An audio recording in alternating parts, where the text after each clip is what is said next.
Movie night at the Menger Hotel. Danny, Julie, and their mom pulled up in their car in front of the Menger Hotel in San Diego.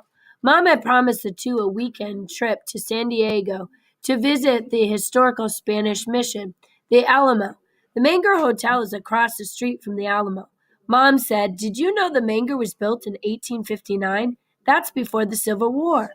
"Wow," Danny and Julie said together. Danny and Julie were twins. They were looking forward to their birthday next month when they would turn 10 years old. They were always going on weekend trips across Texas with their mom, like the time they visited Pablo Duro Canyon in the Panhandle. They lived in the Nacogdoches in the eastern Piney Woods region of Texas, so most trips took several hours to reach their destination. This weekend, they have been driving on Highway 21, also known as Kings Highway or Camino Rio, for 4.5 hours.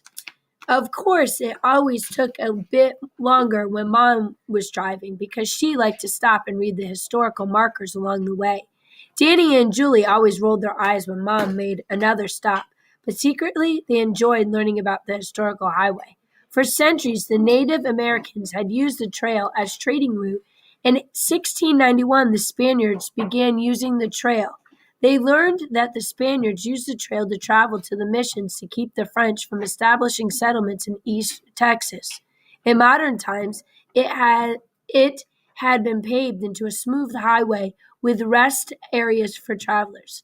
Now they're going to spend the night at Menger hotels. Presidents like Ulysses S. Grant, Teddy Roosevelt, and Ronald Reagan had slept there. Celebrities like Roy Rogers and Dale Evans had slept there. But Danny and Julie had read that the Menger also was known for being the most haunted hotel in Texas. That scared him. "Do you know the ghost of Teddy Roosevelt has been seen in the hotel lobby?" whispered Danny to Julie.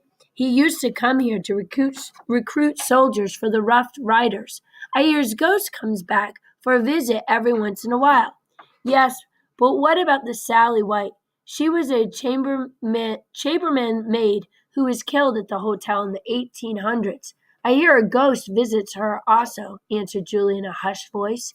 Danny replied, "Yup, I read that 32 ghosts haunt the old hotel. Even in the kitchen, utensils have been seen moving slowly through the air without the head of human hands."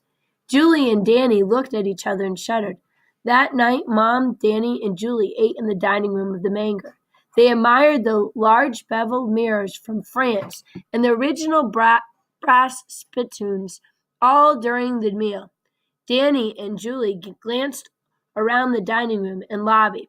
They looked for ghosts walking through walls or sitting at empty tables. Every little creak or squeak in the floor spooked them. At bedtime, Julie and Mom slept in one big bed, and Danny slept in the other. "Good night," said Mom and Julie. Julie snuggled down in the blankets, comforted knowing that her mom was nearby. "Good night," said Danny, but his eyes stayed wide awake, big as saucers. Soon, Danny could hear the steady, regular breathing coming from the other bed.